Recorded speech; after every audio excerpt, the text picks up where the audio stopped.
నమస్కారం.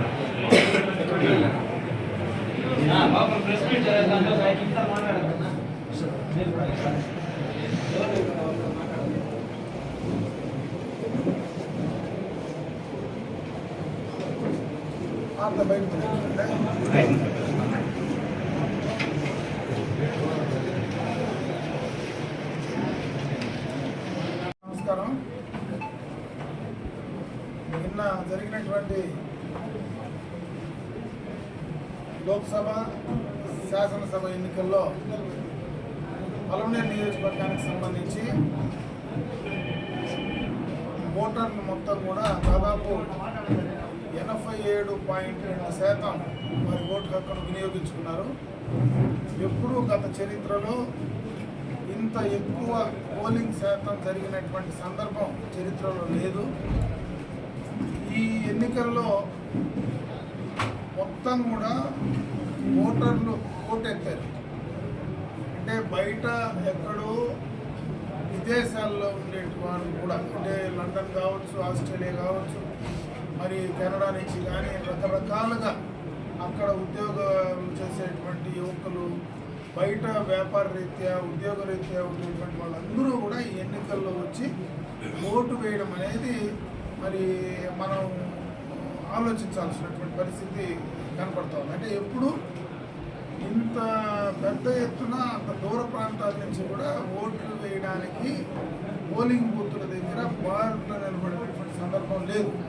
మరీ ముఖ్యంగా మధ్యతరగతి ప్రజానీకం ఎప్పుడు కూడా గతంలో అర్బన్ ఏరియాస్లో కానీ సెమీ అర్బన్ ఏరియాస్లో కానీ అక్కడ నిలబడి పోలింగ్ బూత్లో నిలబడి ఓట్లు వేసేది చాలా తక్కువ ఉండేది. గత ఎన్నికల్లో పోలిస్తే పలమనేరు లాంటి చిన్న మున్సిపాలిటీలో ఎప్పుడూ కూడా 55%, 60%, 62% పోలైనటువంటి సందర్భాలే మనం చూసాం. ఈరోజు 80 నుంచి 90% పోలింగ్ శాతం వచ్చిందంటే అది కూడా పొద్దున 6:30 గంటలకే మహిళలు, మరి అదేవిధంగా అందరూ కూడా వ్యాపారస్తులు కావచ్చు, మరి ఓటర్లందరూ కూడా 6:30కే పోలింగ్ బూతుల కాడ నిలబడి ఓటు వేయడానికి వచ్చారంటే ఎక్కడో దీనికి ఒక అర్థం తీసుకురావాలని ఒక ఆలోచన ఓటర్ల మనసులో ఉందనేది క్లియర్గా అర్థమవుతుంది. ఈరోజు వాళ్ళందరూ కూడా ఈ రాష్ట్ర భవిష్యత్తును దృష్టిలో పెట్టుకొని ఓటేశారనేది మాత్రం క్లియర్ కట్గా అర్థమైనటువంటి సందర్భం ఈ ఓటింగ్ సరళి చూస్తే. దీన్ని బట్టి చూస్తే ఈ ప్రభుత్వం పైన ఎంత వ్యతిరేకత ఉంది, దీనివల్ల రాష్ట్రం మొత్తం ఏ రకంగా నష్టం జరిగేటువంటి ప్రమాదం ఉందనేది క్లియర్ కట్గా అర్థమవుతాం. కాబట్టి ఈ ఓటింగ్ సరళిని, మరి అదేవిధంగా ఈ ఓటింగ్కు పాల్గొన్నటువంటి ఓటర్ మహాశయులందరికీ కూడా, మరి ముఖ్యంగా ఈ నియోజకవర్గం ఓటర్ మహాశయులు, ఈ నియోజకవర్గంలో ఉండే ఓటర్లు పక్క రాష్ట్రాల్లో, ఈ దేశంలో ఉండేటువంటి వాళ్ళు, అదేవిధంగా ఈ నియోజకవర్గంలో ఓటర్లు ఉండేటువంటి ప్రపంచంలో నలుమూలలు ఉన్నటువంటి ఓటర్లందరికీ కూడా మనస్ఫూర్తిగా నా కృతజ్ఞతలు తెలియజేసుకుంటున్నాను. ఇంత పెద్ద ఓటింగ్ శాతాన్ని, ఇంత పెద్ద ఎత్తున ఓట్లను వినియోగించుకున్నటువంటి ప్రతి ఒక్కరికి కూడా మనస్ఫూర్తిగా నేను నా శుభాకాంక్షలు కూడా తెలియజేసుకుంటున్నా.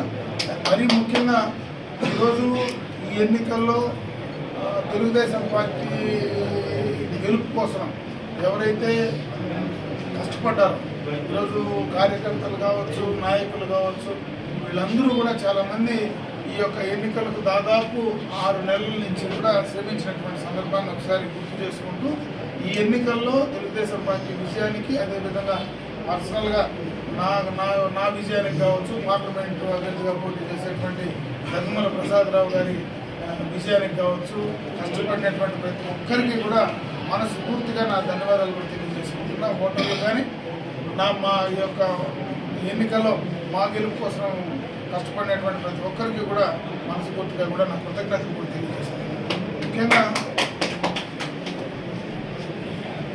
ఈ ఓటింగ్ సరళి ఎప్పుడు గత ఎన్నికల్లో ఎక్కడ ఆంధ్ర రాష్ట్రంలో కనపడినటువంటి సందర్భం లేదు. అయితే ఈ దఫా ఈ రకమైనటువంటి మెసేజ్ మనం ఇస్తున్నామంటే భవిష్యత్ తరాలు కూడా ఓట్ల పైన అవగాహన పెరగడానికి, ఎందుకంటే ఈరోజు ప్రతి ఒక్కరిని కూడా ఓట్లు హక్కు వినియోగించుకోమని ప్రభుత్వం చెప్తా ఉంది. స్వచ్ఛంద సంస్థలు చెప్తూ ఉన్నాయి. మరి ఎప్పుడు ఎన్నిసార్లు అవగాహన కల్పించినా ఇంతమంది రాలేకపోయినా జగన్మోహన్ రెడ్డి ఈరోజు ఇంతమందిని ఓటుకు తీసుకొచ్చాడంటే ఆయన కూడా మనస్ఫూర్తిగా మనం కృతజ్ఞతలు చెప్పాలి. ఎందుకంటే ఇంతమంది ఓటర్లు వచ్చి ఓటు వేయడానికి ప్రధాన కారణం జగన్మోహన్ రెడ్డి గారి యొక్క పాలన, ఆయన విధానాల వల్లనే ఇంతమంది కసిగా వచ్చి ఓటేయడం. అంటే ఎప్పుడు ఈ కసి కనపడలే. మామూలుగా జనరల్గా ఓటు వేయాలంటే ఆ ఎండలో నిలబడి బాధలు పడి కష్టపడి కొన్ని క్లీన్గా ఉంటే మధ్యాహ్నం పూట సాయంత్రం ఖాళీగా ఉంటే ఓటేస్తారు, లేకపోతే ఒకవేళ వేయకపోయినా కూడా సరేలే మనం కుదరలేదు అనుకుంటాం. అట్లా కాకుండా పొద్దున్నుంచి ఎండలో నిలబడి ఓట్లు వేసేటువంటి కసి ఈరోజు ఓటర్లు వచ్చిందంటే దానికి ప్రధానమైనటువంటి కారణం జగన్మోహన్ రెడ్డి. ఆ అలవాటు వాళ్ళకి వచ్చిందంటే ఖచ్చితంగా రేపు మళ్ళీ ప్రతి ఎన్నికల్లో కూడా ఓటేసేటువంటి అలవాటు కూడా వాళ్ళకి ఖచ్చితంగా వస్తుందని నేను భావిస్తున్నాను. కాబట్టి ఆ రకంగా ఆ ఓటు హక్కును వినియోగించుకున్నటువంటి ప్రతి ఒక్కరికి కూడా మనస్ఫూర్తిగా నా కృతజ్ఞతలు, ధన్యవాదాలు తెలియజేస్తాను.